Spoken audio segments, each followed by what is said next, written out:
Welcome to another episode of TERF Talk Down Under. I'm Stassja and this is Ange. Hi everyone. Hi Stars. How are you? Yeah, not too bad this week. How are you getting on? I'm good. Yeah, we had lunch with another TERF today, Stasia and I. So that was really nice. It's always good to meet people that we meet online in real life. So yeah, that was great.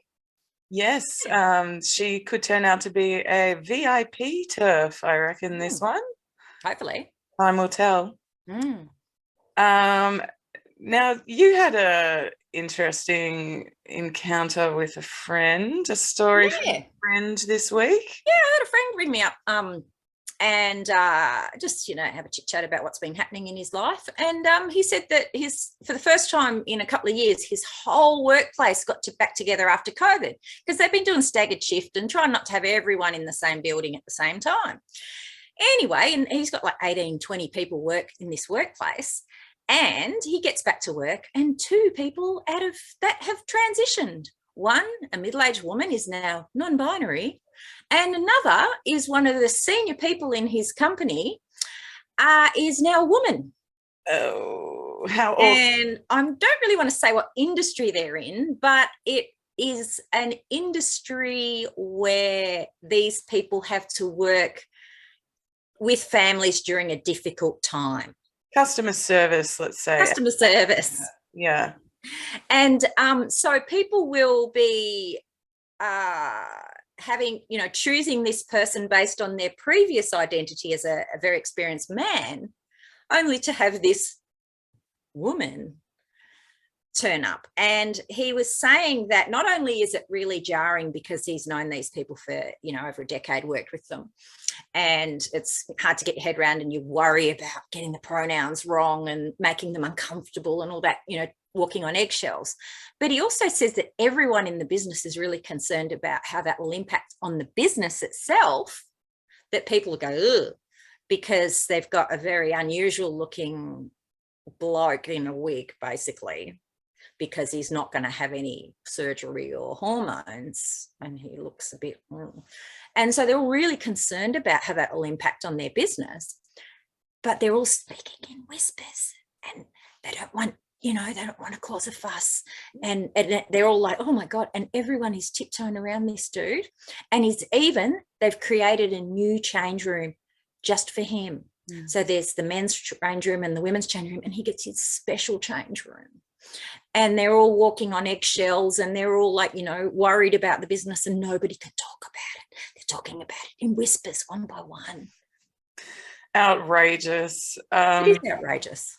Like, they're the most powerful victim group I've ever witnessed. Yep. And just like me, when my father-in-law came out, my friend's like, I didn't see this coming. I didn't see this guy. This guy's a normal guy. I've had a beer with him. Met the family, how is he a woman? And he couldn't even find the language to describe how he felt. So I'm in there going, well, he's a bloke.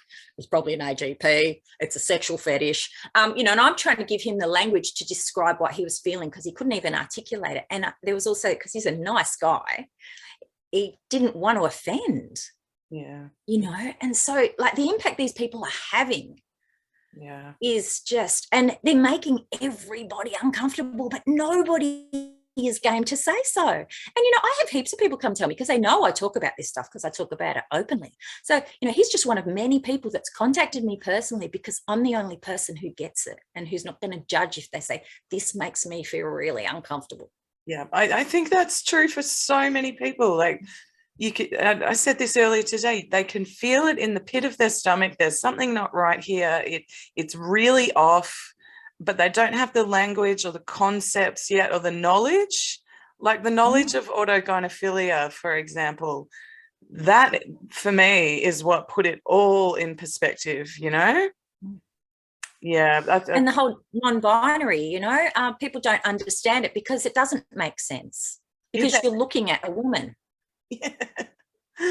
Oh, mate, it's infuriating. And I'm going to say it again. Also, it reminds me of South Park. There was an episode a number of years back where Cartman, all he wanted was to be able to take a shit in peace at school, and there were always other kids in the toilet, And so he started identifying as gender fluid, and eventually the school gave him it converted this little like janitor's closet into his own very special toilet for the gender fluid guy.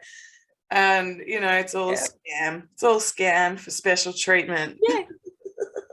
Yep, it's a scam. Oh, man. Yeah. Wow. Well, the pronouns thing, he mentioned that in there as well. This story was from a couple of weeks ago. All these Victorian schools here in Australia have been sent a list of 18 pronouns and it's been sent out to thousands of schools around Victoria. And who wrote the guide? Wear it purple. So let me imagine being a teacher and having to remember all of this. Z them, Z here, am, her here. No, sorry, here, fay fair. See, there's one here that's spelled HU. How would you pronounce that? What do they mean? They don't mean anything. What? Well, why use them? Exactly. So HU. Because the kid comes to, yeah. Sorry. When I first read the one H that's spelled HU, in my head I pronounced it as huh. But that's what I would do too. Apparently, it's meant to be pronounced Hume and whom. Like, what the fuck? And they've even got Arabic, Chinese, and French ones. This is insane. Teachers need to say no to this. Parents need to say no to this. We can't do this without parents and teachers putting their foot down and saying enough. If the schools are getting it, then that implies that they're playing a role in affirming kids' gender, possibly without their parents even knowing. Yeah. Now that red flags everywhere. Well, we know that's happening a lot. We know from TikTok that that's happening a lot. And it's happening here in Australia too. Yeah, they've told on themselves. From what I'm aware, it's at the school's discretion. But who knows? You know, we don't know when they put in new legislation and new rules. The thing is with Wear It Purple, -18, all these youth-oriented, mental health services, they are all just out there converting kids. They're all out there introducing the concept of gender identity to children, often children with complex mental health issues. And what kid doesn't have mental health issues in this post-pandemic world, but also as a natural part of the awkwardness of adolescence? Absolutely. And hey, I was just watching something earlier today about social media quite possibly is increasing the number of people that have cluster B personality disorders like narcissism and antisocial personality disorder and borderline personality disorder. I know that's a controversial one, but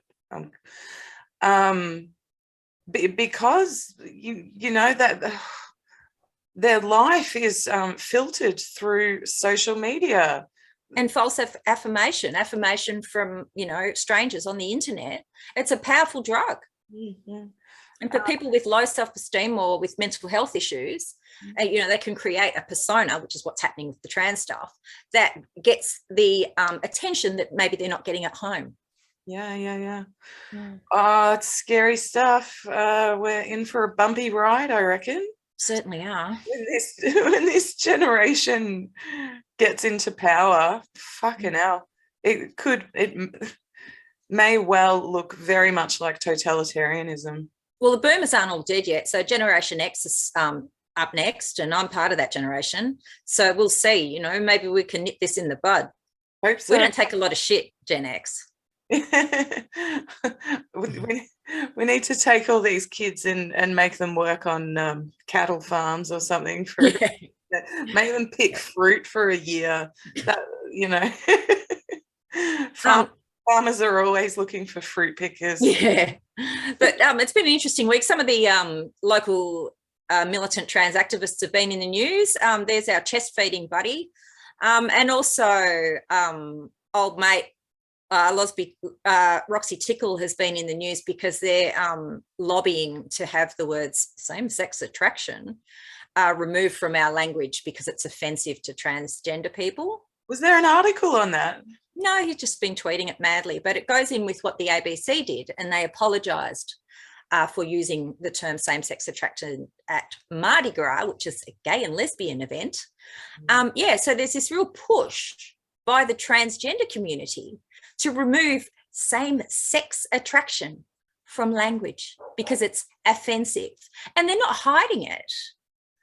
Why isn't every gay and lesbian and bisexual person and straight person, anyone who cares about LGBT rights, why aren't they completely outraged by this? Absolutely. I was just going to say exactly the same thing. Like, far out. Like the abuse, if you go to the woke homophobia Google Drive that's out there, it's just like all these screenshots of like the most foul homophobic shit leveled at gay men, and it's coming from trans activists. Like, how can LGBs be going along with this? I don't understand it. I think a lot aren't, but like my friend who doesn't want to cause a fuss, I think people live in fear. They're afraid to speak up. They don't want to, you know, they're happier walking on eggshells than they are defending their own rights. But shit, you know, I was around when AIDS was happening. Yeah. You know, like, you know, that men fought so hard to not be erased and vilified and treated like dirt, only for it all to come back now where, you know, just makes me so angry. I hear ya. Speaking of gay men, oh my God, this was so funny. This happened in Melbourne in Wyndham City Council. They commissioned, look, I'm guessing he's a gay man. All they said in the article was that he's LGBT. So he was commissioned to do this mural. Oh, I saw that. and oh my God, what was it? Representing sexual and gender diversity. And he's painted all these beautiful flowers. And in the center of the flowers, where the stamen of a flower might be, is fucking bell ends, penis knobs all over this. Big erect penises in a public mural. Oh, they weren't all erect, and some were like, he'd done them so that they were like just peeking out of a foreskin. Yeah. It was so ridiculous. But oh my God, does it not just like 100% sum up what gender diversity is all about? It is all about the dick. The dick, yeah. But, you know, how could they even think that's appropriate to stick on a wall in a public shopping centre or whatever it is? My God. And the number People don't want to see dick. It's not that you're a prude. You don't want to walk down the street and see a dick. Yeah. Oh, mate, it was so funny. I really cracked up at that one. Oh, it's just ridiculous. But fucking hell, the comments were all, a large number of the comments on the Wyndham City Council Facebook page were, oh, it's a beautiful little piece of artwork. You should leave it up. And, why, you know, and what's with the moral panic? It's so fucking hell. People have lost the plot. They have. I remember walking past with my little kid, my son was a little toddler, walking past that Honey Birdette lingerie shop. And they've got quite suggestive pictures on the front of their shop. It looks like, you know, a porn magazine, basically. And I remember him walking along and then looking to the side of him, and there was this big set of boobs and, you know, people in whips and stuff like that. And I remember the look on his face was like, oh, wow. And he was a little boy. He was about 4. Like, he knew that that was not something that he should really want to be seeing. And I'll never forget, I wish I'd had a camera, because it would have been a great picture to have him walking past that, and the look on his face was absolute, like, Wow. Disgust, but it was just like, oh, I don't want to see that. It was really bizarre. That's So really interesting. I don't want to see it. So naturally they go, oh, it's not because they're prudes. It's because it's intimate, it's personal, and you're just doing your shopping. I don't know. I think it's also that there is something off about it, you know, and you just reminded me of something that happened when I was hanging out with this little like 4 or 5-year-old, and we were looking, and I think it was a boy, and we were looking through a magazine, and it was like, you know, Women's Weekly or something like that, and there had just been some celebrity event where they all get dressed up, and so there's all these pictures of women in their dresses, right? And I pointed at like a really sexy one, and I was like, what do you reckon of that one? And this little boy's just gone, and he pointed at one that was like this big ball gown, you know, that it wasn't like revealing this woman's breasts weren't hanging out, and he was much more interested in that than looking at this woman dressed in freaking overly revealing clothing, you know. Well, exhibitionism, you know, your natural, like I've been flashed at, right, in the street by a pervert, and he dropped it, and your instinct is, oh, and to cover your eyes. Yeah. It's not normal to see genitals and breasts and stuff in the street. Yeah. But, you know, and that's why, like, taking kids to Mardi Gras and taking kids to these fucking pride events, I'm like, oh, you know, men in their there's a lot of nudity and stuff, and it's great, but it's always that hypersexualized nudity. It's not taste. I take my kids to art gallery to look at naked people all the time. So it's not about the nakedness, it's about the sexuality, and it's something grimy about it. And it's not suitable for kids. And that picture of the flowers with the dicks in them, there's something grimy about that. Absolutely grimy, something a bit ugh. And it's instinctive. It's instinctive that it's grimy. And that's that same instinct that when you see a man dressed as a woman, and you just know in your bones that that's a man. Yeah. It's that same instinct that kicks in. It's you've got no control over it. It's just that. Ugh. Yeah. I agree 100%. Speaking of the breastfeeding man, what was his name?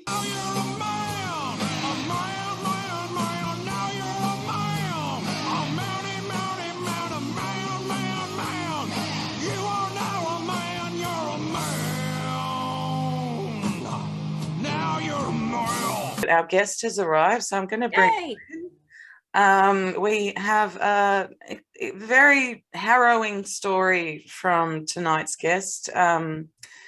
This is Margo joining us. Hello. Melbourne. Hi, Margo. How are you going? Hi. Hello. Welcome. It's good to see you. Yes. Are you warm?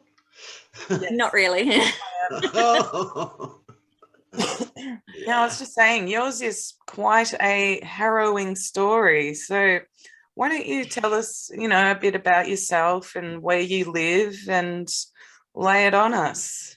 Yes, I'm a public housing resident in the outskirts of Melbourne, semi-rural, lovely town, lovely village community. I actually fought to get into this place because I already had connections here and activities here. I'm in a community choir. I do work with the local op shop. I walk dogs for my neighbors, and I have lovely, absolutely lovely contacts all around me. So the Department of Housing allowed me to choose, because you cannot choose, you just have to be, any unit that they allocate to you, you just have to take, and if not, you go to the bottom of the waiting list. So there's no choice there. And also you cannot choose your neighbors, but I already had some friends here in the units. It's a small setup of 24 one-bedroom units, and it's a lovely little oasis, actually, just away from the street. We have our own little community here, no passing traffic, and close to the shops, close to the railway station. It's absolutely perfect for me. And I've happily lived here for, oh, it will be 9 years in September. I've never lived anywhere this long. I've been a bit of a rolling stone in my life. And my background is Dutch. I've been a lesbian feminist in Holland, setting up a lesbian movement there from scratch in the mid-70s. The very first lesbian talking group in the Catholic South.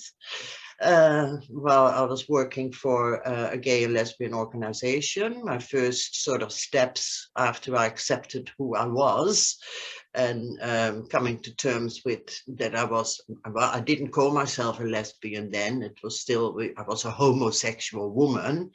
But I joined the gay organization. It was actually called the Dutch Society for Integration of Homosexuality.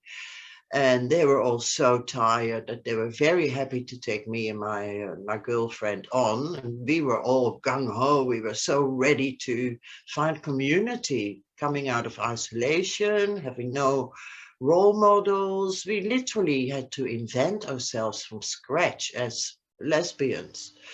So the guys were really lovely, really welcoming. It was like a warm bath, really. But instantly we were running the newsletter, we were doing the phone consultations, we just jumped in the deep end.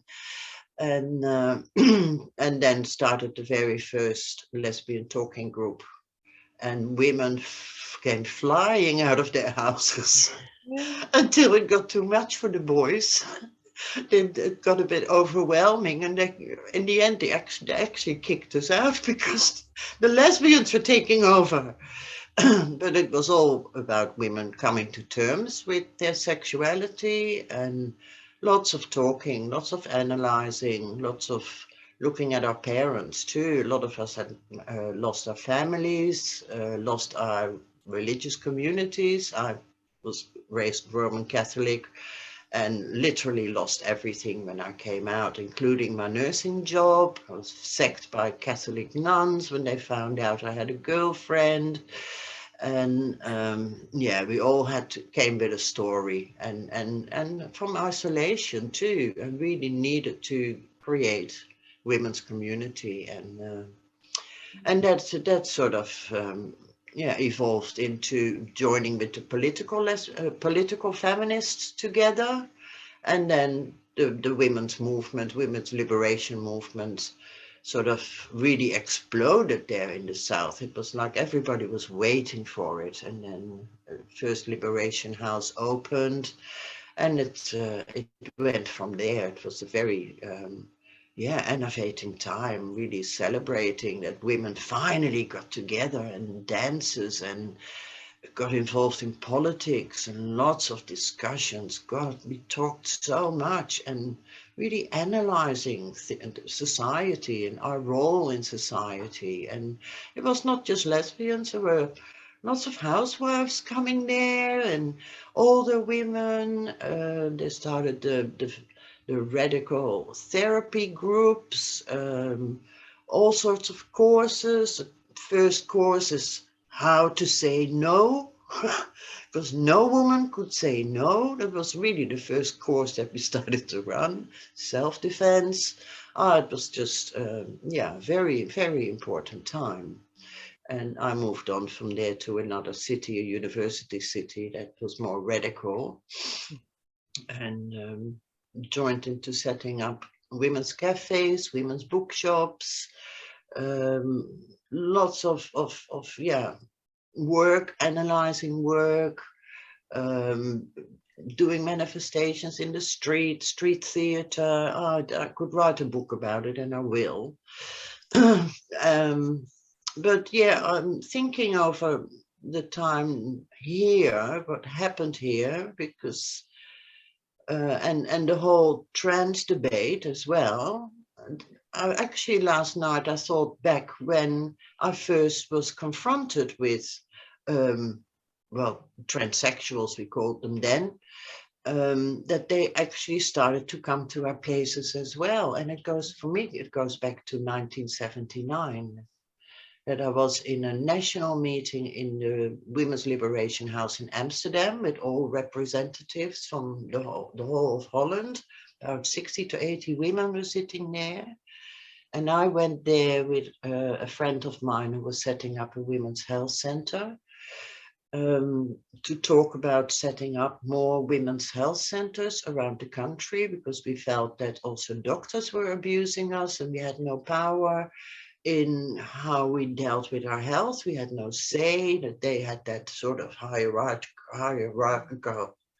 my Dutch tongue is not good with pronouncing that word, but yeah, to break through the power relationship around the medical world, that we were just being medicated left, right, and center. A lot of women were on Valium. The contraception debate came in, the fight for the pill, abortion. So she was very busy with that. I was more into setting up a cultural network and running women's newsletters and housing too. Setting up, we actually squatted houses for women's refuges because nobody was doing anything about it. So we got involved in the squatters movement, but also the anti-nuclear movement, you name it. When there was a political group, women were part of it. And it was at that meeting where I went to with her that we walked in, really great bunch of women all sitting around, big room, big circle, all ready to, yeah, really start having a really good meeting and set things up nationally, when she started screaming. And I can still, literally last night, that scream lives in my body. I can still hear her scream. And she pointed at a woman who was sitting there and she said, "That is a man." Yeah. And then she said, "And it's my ex-boyfriend." Oh, God. Wow. And I knew her story. It was actually a man she'd been in a relationship with for 5 years, and he held her prisoner. Yeah. Yeah. She was absolutely captured by him, and he even aligned himself with her mother. So there were the two of them who tried to direct her in her life. And she took a year to plan and plot to get away from him, because he shadowed her. She had no space to herself. He was following her. She could not get away out of the house without him. And we knew that story. She shared that with us. And here he was sitting there pretending to be a woman. And all the women, it was an enormous chaos. She's screaming. I took her out in the backyard and she screamed her head off. She was so traumatized by that. And then the women actually started asking questions like, yeah, what are you doing here? And why didn't you ask permission? Or why didn't you identify yourself? At that time, it was like any woman was welcome, you know. There was no discrimination between how you looked or where you came from. Any woman was welcome. And he took advantage of that and obviously had tracked her down. Had still tracked her down in what she was doing, and thought it was normal to just sit there. And it was the first time that everybody was confronted with this and didn't know what to do with it either. He was kicked out. And she screamed at him in the street too, and the police was called, I think, because she was just absolutely losing it. And yeah, that came back to me last night. I'd almost suppressed that. And that's awful. Yeah. And God, that just reminds me of, you know, other trans widow stories that I've read over the last few years and listened to. Like, this, you end up in this coercive control relationships, and it's yeah. And yeah, later on, a few more started to come in, because we were having lots of demonstrations and marches through the street. It was all together with the gays, and and also the bondage scene started to come in, and women got heavily involved in in sadomasochism and bondage, and doing even demonstrations in the street, how to whip each other. And I really got to the bottom of that too. I didn't want to sort of judge it, but really got involved in what is this about. And there were books about it, and that this was a positive thing to take power in your relationships. And yeah, that's a whole different story. And sort of later, it was actually in the early 80s, more and more started to try and enter our spaces. And first it was heterosexual men that we had actual physical fights with to keep them out. So then we had to install security women who really started to get trained and did their self-defense trainings to create some security for women indoors. And that was constant. That was always there. Once that was put in place, there was always a group of volunteers who would take that on, like in Michigan, in America too. That could only have happened those 40 years, because there was a ring of security women around that kept everybody safe. So we've always been battling that. But with the trans people, it was a bit different because they could slip through. And that happened in Michigan too. It was, quite difficult to deal with that. Do you mean the Michigan Music Festival? Yes, yeah, the Michigan Women's Music Festival, MidFest. Yeah. And well, I don't know if you know about it. They had a trans camp at the front gate. I went there once. I didn't see the camp. I was so happy that I finally got there. It was a long dream of mine to go there, because I knew it from the first year it opened. And the magazines we got, the sharing of news was so amazing in those times, that off our backs, or it was it spare rib. Oh, we had so many magazines. So I already knew the first year that Michigan Festival was held. So yeah, and that's sort of been a very harrowing time at Michigan because of the trans camp at the front gate. There's quite a lot of absolute pigs, aggressive men who and that became very ugly. And Lisa Vogel and her sister decided to shut it down in the end. But that's really sad, because it was the safest place on earth for women, and all sorts of women, Black women, colored women, young girls, mothers with their young kids. It was just amazing. It's one of the highlights of my life, that week that I spent there. I was so impressed about the organization. There was even a whole section where women with disabilities could attend.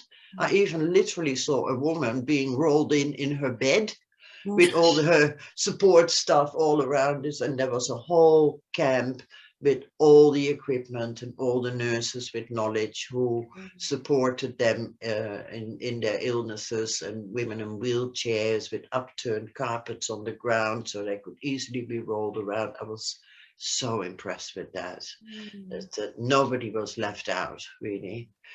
So yeah, that I was sort of reminiscing last night about what were my confrontations with this. And I'm very, very clear that women's business is women's business, and lesbian business is lesbian business, and it's nobody else's business. And we should have all the freedom to do that. Absolutely. And I have been involved. I came to Australia being disappointed that men were taking over the women's world. The feminist bookshop, it still exists today, is now run by men. And the last time I visited too, there was no woman inside. There were actually men running it. Is that in Melbourne? Sorry? Is that in Melbourne, or the feminist book? No, this was still in Holland. Oh, sorry. This was still in Holland. I witnessed a sort of takeover with men calling themselves feminists and starting to take over all the things that we had set up and invading our spaces. So we had no answer to it. We sort of shut most of the places down. It was the only thing we could do. And it was actually Chernobyl. I call myself an environmental refugee. The fallout from the nuclear disaster in Chernobyl that got me out of Europe. I had enough because I was an anti-nuclear activist too. We literally camped next to nuclear plants to try and shut them down, and we did get 2 shut down at great cost, because we were really badly treated by the police and the military police on horses. But anyway, that's a long story short, and I did decide to make the jump to Australia because it was all starting here. In the late 80s, the whole women's movement was sort of beginning, and especially lesbian movement was just really, just forming. And I ended up living in the Blue Mountains, and that was a fantastic place with the best women's health center in the world. Truly, I feel so blessed that I could use their services for many, many years. I was there for 20 years. But still, from the early beginnings, there was one warehouse that had a little cafe in the corner, and that's where lesbians would meet, and friends of Dorothy's, we called ourselves. But also meeting incredible women and lesbians in the community who set up fantastic women's services. Childcare centers, mother and childcare centers, neighborhood centers, because it was all in the mid 80s. A lot of women set up the neighborhood centers. When I look back, I think, wow, women went all out to set up what they needed for themselves, and always for all women too. It was never for ourselves. It was always, lesbians were everywhere and were always working their asses off for all women and setting up women's refuges, and the same history here in Melbourne too, and all volunteer. You sort of gave up your career because you put your energy where your heart was, and nobody else would do it, so we did it.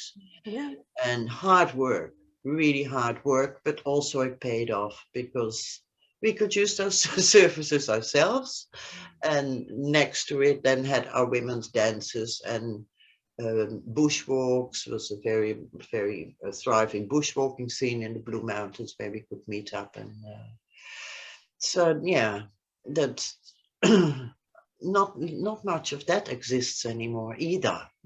Because then it was all lesbian and gay rights. It was very strong in Sydney. They've done fantastic work. The AIDS crisis hit, where lesbians and gays had sort of already separated, but then the gays were hit by the AIDS crisis. I watched many, many men die too. It was just horrendous what happened there, and the lesbians really came to the rescue. There was a lot of women who really put themselves out because nobody wanted to touch them. Everybody was really scared of this disease. And a lot of women really overcame the barriers with the gay guys, and cared for a lot of dying men, including me. So yeah, when it comes down to it, we're pretty caring women, you know. And in the meantime, still keeping our lesbian community happening as well. So that's when the big trauma happened. We wanted our own lesbian space. So have you heard of the Lesbian Space Project? I have, yeah. But we wanted to buy a house. Yeah, tell us anyway, yeah. For years we did fundraising. Well, we had a fantastic lesbian conference in 1991 in Sydney. It lasted 10 days, I think, in the end. And we rented out the Opera House and filled it with 3,000 women and blew up the roof just about from sheer energies.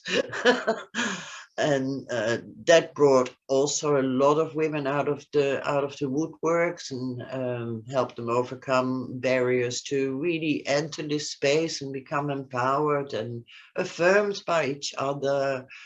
Do inner child workshops, you name it. We did so much during that conference, and The organizers did a fantastic job pulling that off, really, with the help of the university building that we could use, performances all through town. And that's really when I felt finally we're coming into our own, and yeah, really becoming stronger, and yeah, come out and be seen and be visible, and show the world that we actually really strong and creative women, and that we have a lot of ideas about how we can change the world for the better for women, and fight against ongoing male violence and misogyny, and improve the status of women in society. And but that's when we started fundraising for the Lesbian Space Project. Lots and lots of events, women throwing money on the stage. But that's really when the shit hit the fan. And yeah, I can refer you to articles that have been written about it. But that's when the transsexuals, I think they still called themselves like that, declared themselves that they were lesbians too, and that they demanded access to the space, plus then women supporting them, wanting that too. And then, yeah, there were almost two camps. It became very ugly and very painful. Of women saying, no, we have never had our own lesbian space. We need our own safe lesbian space where we can do our own women's and lesbian business. And then the camp who fought against that and said, no, it should be open to trans lesbians. Wasn't called then that, but that's where it started, really. And the space never happened. The house got sold. And it's a heartbreaking story. A lot of women are still traumatized by that, I believe. Yeah. And it morphed into Link, Lesbians Incorporated. That is now a grants program where a lot of women have received grants. You can apply for it. So it really, it's still existing, and it's still supporting a lot of women. I got a grant for publishing a book. But many women benefited from that. So that the good thing that came out of it, and is still running today, with well invested money. But there's still the sore point that lesbian space that we felt we deserved and wanted and needed too, was we were still not safe. We were still having harassment left, right, and center, and especially the butch lesbians. They didn't have an easy time. But it never happened. It just never happened. So to cut a long story short, I was living here peacefully in my housing estate, mixed. There's no other lesbian here, so I'm the only one. But having peaceful relations with the neighbors. Everybody in public housing comes with a story. There's quite a lot of mental health issues that people are dealing with. Harrowing life stories too. This setting is for people over 50, which I was quite happy with.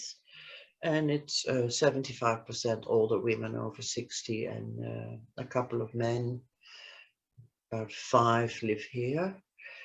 And yeah, when I've seen people die here too, sometimes it feels a bit like a nursing home where people just die off around me or disappear into nursing homes. So there was an empty unit where an older man had moved out of. And then it's just waiting to see who would be placed there. There's just absolutely no discussion, and the Department of Housing doesn't look like who would fit there, or there's just never any discussion about that. It's potluck who you're going to have next door. And well, we had then the extra thing that it was for someone over 50. And a woman I vaguely knew stopped me in the street and said, oh, a friend of mine, Sam, is going to move in there. And I said, oh, wow, we've got a name. And I actually told the neighbors, I said, wow, we have a name. Someone called that is going to move here.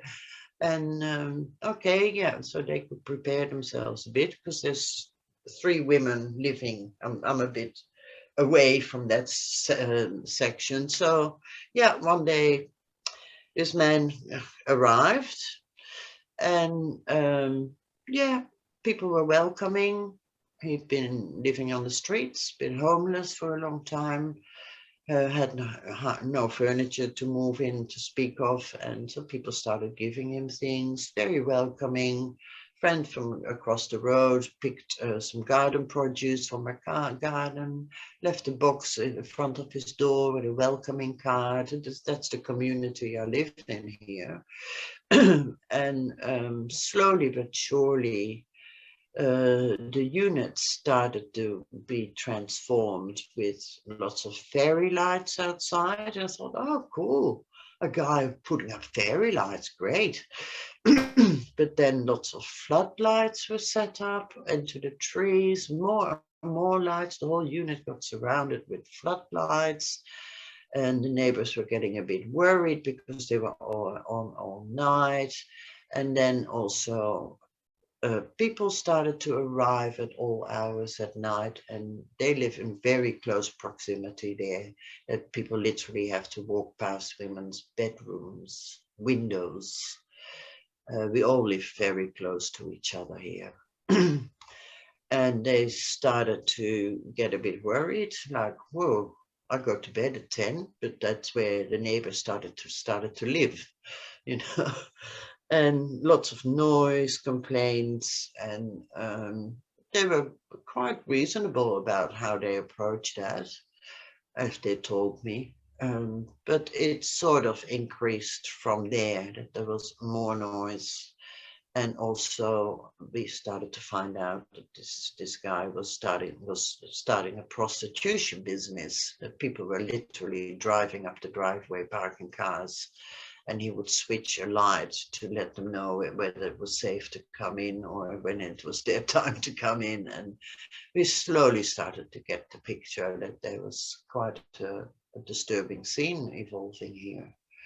And in this residential area, that is just not on. So the women started to ring the housing department to say, there's something happening here that just should not happen. Can you do something about it? And they tried to approach him too. He was not communicative. He really believed that this is what he could do. It was his house, his unit. And it became worse and worse from there, that he ended up throwing projectiles at the neighbors' houses, at their bedrooms, metal rods, yeah, really losing his mind almost. Can I just ask quickly, was he dressing as a woman? I don't have a full view from to those units from where I live, but one night I did walk back from across the road from the neighbors that I'm involved with, and I did see a real scene of the door open with a light behind it, and he was standing in front of the screen door, and it was like I was walking through a red light district. He was standing in the doorway, yeah, really waiting really like that, with a totally dressed up and waiting for the customers. And this is a trans-identifying man? At that time, we weren't sure. We had no idea who we were dealing with, because during the day it was quiet, and he would walk through the village like a shadow. Quite a butch-looking person, hoodie, cap on. Actually, in all those 6 months that this has been going on, I have never seen his face, never looked in his eyes. He always went through the back alleys and then to the station. He would sit at the far end of the platform. I saw him there twice, just like a shadow moving through the village. And I tried to actually catch him. I thought, I've got to talk to this guy. I've got to find out what is going on and who he is. And he actually then, he felt where I was sort of accidentally walking around with a dog or something, and he would literally then find another way to not bump into me. So obviously he was very skilled in doing that and had been doing that before. So I've never really confronted him. I just wanted to, I practice what I would say to him, like, gee, what's going on? And can we do anything for you? Are you in the right place? But no, there was no way you could actually catch him during the day, and he was always away. And then at night, always after midnight or after 2 or 3 a.m., he started an absolutely terror campaign against all of us with projectiles. He had a shooting device that he could shoot metal objects with. Also the back neighbors. He started blowing up aerosol cans that were really loud explosions, fire making in his backyard. Banging doors, he smashed all his windows. It just went on and on and on from there. It increased every night. We were in lockdown too, we could not escape. And the next door neighbor, she really copped it from him. He really bombarded her unit with lots and lots of projectiles, glass, crockery.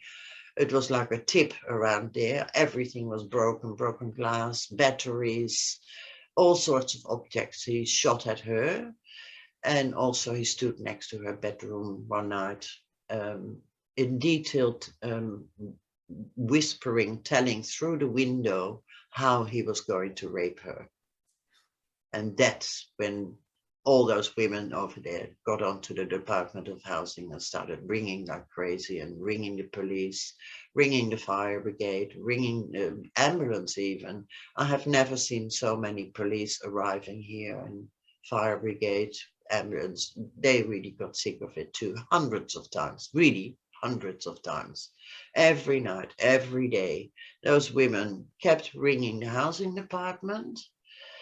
After about 3 months, they decided to come out and talk. They came, 2 officers with lanyards around their necks. They came with police protection. Wow. And talked and went inside one of the units. I was more into a role of supporting these women. I did not want to disempower them. They were dealing with it. So I was supporting them emotionally, and I was not present at that meeting. But well, they presented them with a list of things that they had experienced, and the housing officers literally admitted they had made a mistake, that he should not have been placed here. He was not 50. He was under 50. He had a background with psychiatric problems. And we also found out that he had firebombed a house before he came here, and that he had gone to jail for that for 3 months. And they apologized that it was wrong that he was living here, and said that they were working on finding a different unit for him. Wow. That didn't happen. And every night the situation escalated. After 3 a.m., when it was dead quiet and everybody was asleep, he started his rampages and screaming sessions, banging doors. I woke up in my sleep every night from banging, screaming, abusing. I started to go to bed at 7 o'clock, so I would be awake when he started. It literally every night. It was very scary, very, you felt like a locked up animal and you couldn't do anything. We could not escape. The next door neighbor was actually rescued by her brother. He just came one day with a truck. They loaded all her stuff in and she moved out. So he was like a man by day and lady of the night by night, was he? Yes. Yeah, right. You could say that. Okay. Yeah, it was like that. Took on the persona of an evening, you know, for his business. Yeah. Oof. Yeah. Yeah. Yeah, that's what it was like. Wow. And then anyone who tried to sabotage that could cop the full reign of terror, absolute terror, including the back neighbors. He shot at their elderly dog. He actually literally had a device he could shoot with and load with bolts and nails and all sorts of metal objects. And it was like a gun, really. He walked around with a gas gun. What do you call that? Those high pressure gas guns he walked with. He had something with fire. He tried to burn through gas pipes as well. The women were absolutely terrified. They were going to be blown up. At one stage, nobody at housing department would answer their calls anymore. We were literally stonewalled. And I still sort of backed them up and let them deal with it. And the police came here all the time. The fire brigade came here several times, sometimes with 2 trucks. I have a best friend here, a lovely woman. She actually confronted him during the day when he came out of his unit, and the police was already here because he had lit a fire at the back. And she confronted him. She could no longer take it. She was so triggered in past abuse herself that she confronted him and actually screamed at him in front of the police that she was going to kill him. That if the police didn't take him away now, that she could no longer guarantee that she could control herself. She's tiny, absolutely tiny, in her 70s. And what did the police do? They took her. And they drove her to the Austin mental ward. Oh, for fuck's sake. That's infuriating. And I hear it so often. Yeah. Yeah. And I was really sure. I wasn't there at that day, sadly. I did not witness that incident until I got a call from a nurse in the mental ward to me. She had said, ring Margo, ring Margo. And the nurse asked me a bit of her background because she had lost it so badly that she could not even communicate anymore. She was just in a total mental state. And the nurse asked me if I would look after her, if they would let her go home. And I said, yes, of course. And she had let her dog was with the neighbors as well. So she really hit the wall. And the other women started to hit the wall too. One woman couldn't even walk. She was waiting for a knee replacement. Other women got triggered. A new resident, a woman had just moved in here. She said, I want to move out. I want to move out. It's just everybody was affected, really, really deeply affected by this, including the people in the street, across the street. And everybody could hear his rampage and screaming every night, and it got worse. Every time I thought, oh, surely he's hit the top of what he's capable of. No, it got worse, and especially those explosions with paint cans or whatever. He seems to be an expert with that, and it was literally like a bomb. A bomb went off. That stonewalling by the department was horrendous. So I started ringing too. I picked up the phone, and I literally, and those workers were working from home too, and probably dealing with quite a few situations of people going through the COVID pandemic and being in lockdown. She was shaking. She said, and we know what's going on. The police has rung us. The fire brigade has rung us too. Everybody was on their backs to do something about the situation. Neighbors across the road, everybody had been ringing like crazy, like this has to stop. And she said, our hands are tied. We cannot do anything. Why? Why were their hands tied? He was protected. Protected. And why do you think he was protected? Well, that's what I tried to get out of her too. I said, well, what do you mean? Who's behind this then? And what can we do to break through that as well? And she said, I cannot go into details, but we cannot act. In other words, you're stuck with it. Mm.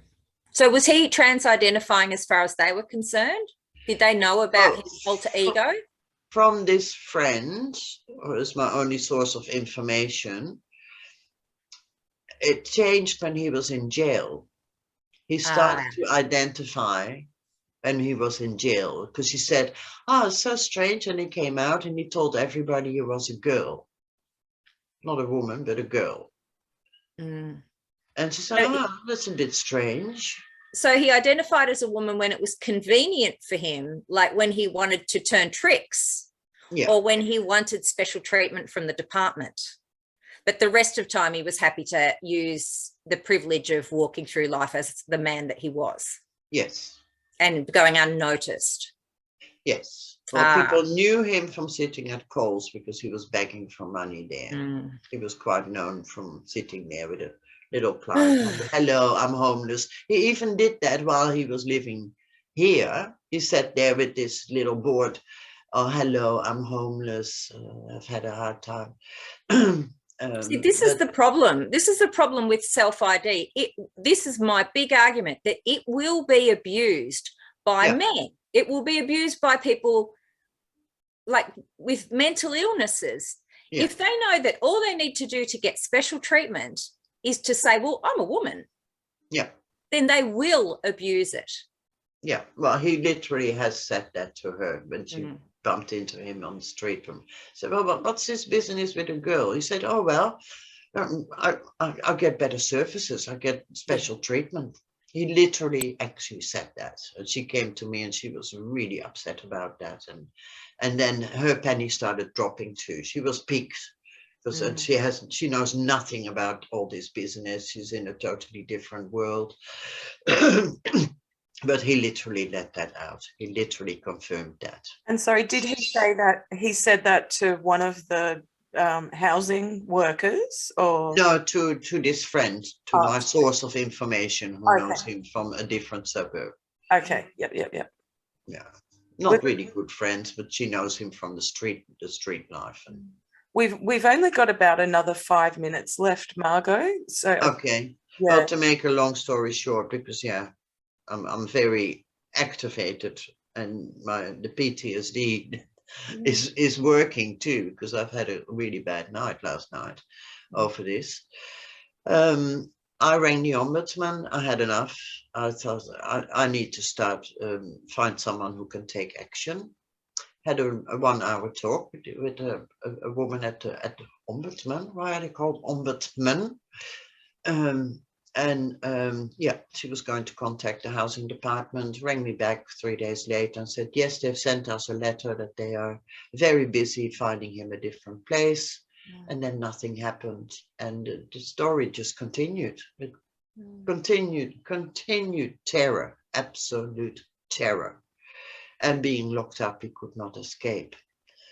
Then a friend of this woman who was taken to the mental ward stepped in. She put her high-vis vest on and went to interview all the neighbors in the area here, because the whole sort of town center was affected by this, and everybody could hear at night what was going on, and the lights and all the surfaces, and and she interviewed every single neighbor around our estate. And wrote all their reports down. We had filled in incident reports. We have stacks, literally a stack like that of incident reports. And then she sent that to the ombudsman while I put in a second complaint and demanded that they had to act. Yeah. That did it. 3 days later, he was removed from his unit. But it was 6 months later then. Oh, he moved in March, and he finally was removed in September. By that time, we were all going mad. I'm really interested in that bit where the woman at the Department of Housing said, "Our hands are tied. We can't do anything. He's protected." What do you make of that? I'm kind of thinking, did he have some kind of LGBTQIA plus charity or service on his side? Well, I tried to get that out of her because I wanted names and organizations, but no, she would not give that away. Wow. This is it. You know, how hard is it? That guy's obviously like an extreme example, but how hard is it to, you know, get your space back once people are in it? Mm. You know, that's why we have safeguarding, to keep people safe.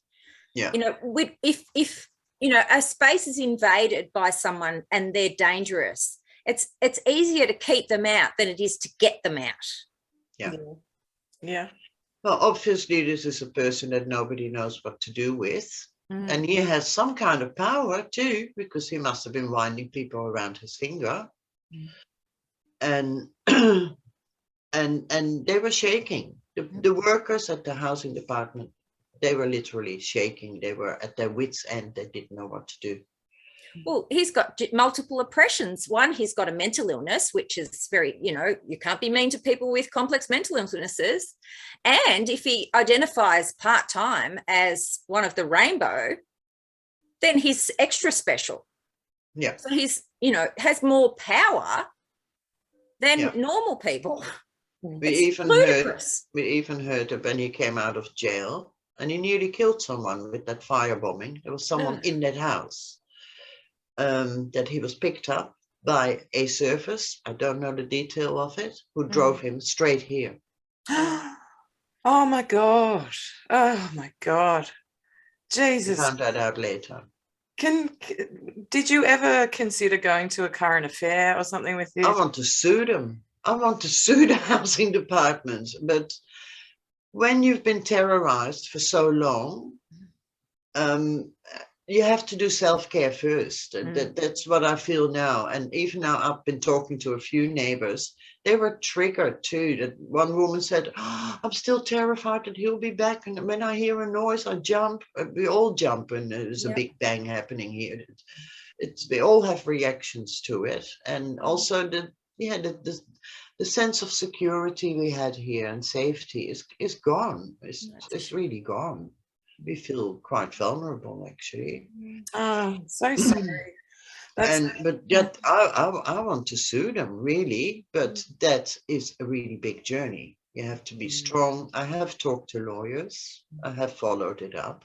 I have looked at personal injury claims. It's not that easy. It's very complicated, and I've gone deeply into it with one lawyer in particular. You have to be strong to do it. You have to have a power base or a support base to take that on. None of these residents here have that ability. They are all struggling with their own personal health issues, mental issues. They're just happy to sit in a quiet place and just heal from their life journeys, just be left alone, and then make little steps into society and make contacts in this safe, small community. I've checked them out. Nobody is capable of doing that. I would, but I need to do that together. We've investigated it. We sat on it for a whole meeting together with about 5 of us. We just had to admit that we're not strong enough.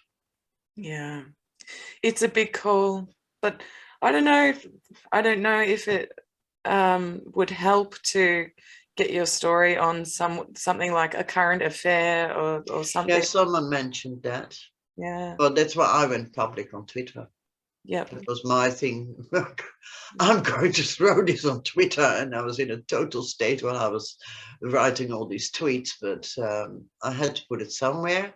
I reported it to the website No Conflict, they said. I wrote my story there. But I'm still sitting on it. I'm still, yeah, it's not finished. It's really not finished. Well, And he's been placed in another unit and he's done exactly the same again. yeah, that's right. And so, yeah, he's got everybody on edge wherever he goes. And he left with a big bang. He actually blew up the sewage system. Oh, what a prick. Margot, look, thank you so much for coming on and sharing all of that. I really genuinely enjoyed listening to your stories about what the women's liberation movement and gay and lesbian liberation was like in the 70s and 80s. Really enjoyed that. So thank you so much. And thank you for putting yourself out there and telling what is obviously a really traumatic story. Yeah. Yeah. And not what we deserve either. No. Yeah. No. And I can see this is getting worse. Yeah. Oh God. He needs to be somewhere where someone's keeping an eye on him 24 hours a day, right? Oh, that's even to the ombudsman. I could even talk with compassion. This guy needs help. But if you don't want to be helped, and if you have quite a powerful position with everybody crawling around, you can repeat this over and over and over again. Yeah. Well, we wish you the best of luck. Yes, And it's not finished. We will still investigate where else we can take this. Yeah. Yeah. Good one. Yeah. Thank you. Well, thank you for letting me offload. That's all It's, right. Triggered all my PTSD symptoms again. Oh. I'll learn to. I'll learn to deal with that. Yeah. Well, relax. There's a really good show on Netflix I've started watching. It's called The Kaminsky Method. Okay. I highly recommend it. Okay. I'll binge. Yeah.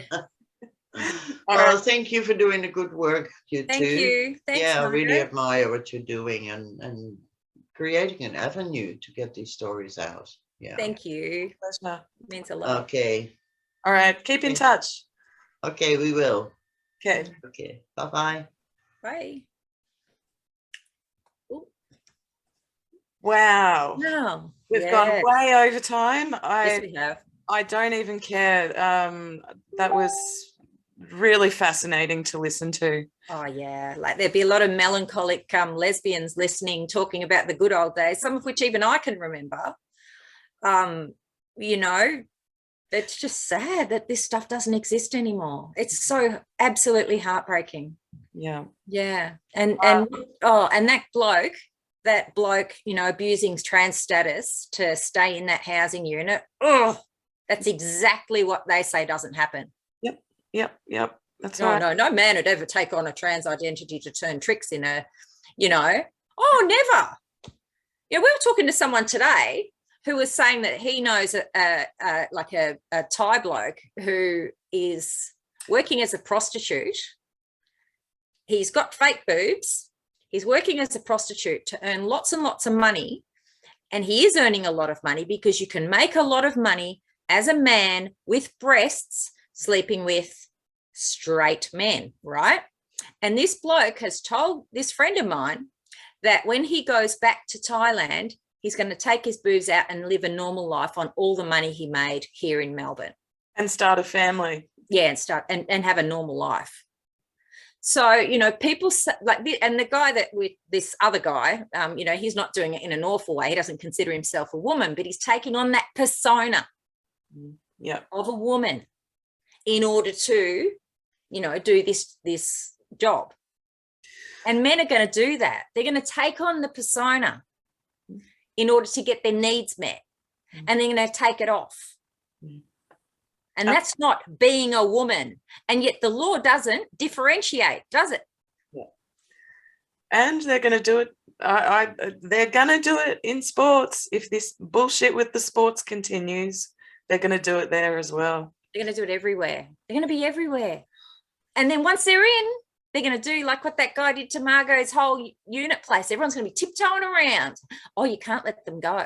like my friend in his workplace, like all these people in their workplaces, like all our friends who work in the public service, who are now getting intimidated into doing the pronouns. Yeah. And adopting this ideology, and they're getting intimidated by all the people that have taken it on because nobody wants to speak up. Yeah. Which gives these freaking lunatics more and more and more power to bullshit us, because that's what they're doing. They're bullshitting everybody. That's it. I was going to say that before. It's all lies. It is all lies. The pronouns, those ridiculous pronouns, they don't even mean anything. And yet we're all compelled to follow this shit. We're all compelled to believe that people are the opposite sex when you're looking at it. It's madness. You're a freaking lunatic if you think that shit. Absolutely. Couldn't have said it better. Oh. All right. We better, on that note. There you go. On that note, I encourage everyone to speak up. Have a rant, you'll feel better. Well done to Anna McCormack at International Women's Day Brisbane Meanjin. She organised the Speakers Corner that took place over the weekend. They had a number of speakers. Unfortunately, it didn't get recorded. I think only one of the presentations got recorded. But you know that they got 29 people showed up. That's a great start. That's a big deal. It's fantastic. So well done, Anna, and to everyone who spoke there and everyone who just showed up. Yes. That's all you got to do. All you have to do is speak up. Speak up and show up. And we're going to start hopefully organising like a monthly dinner too, where people can come and hang out with us in Melbourne. So yeah, we've been talking about it. So yeah, we might do that at some point. Yep. All right. Well, thank you everyone for sticking with us for the hour and a half. Whoops. Oh my God. My phone's been going off. Thank you, Margo, too. Thank you, Margo. Please like and subscribe and share, and we'll see you all next Friday. Great. Thanks, everyone. Bye.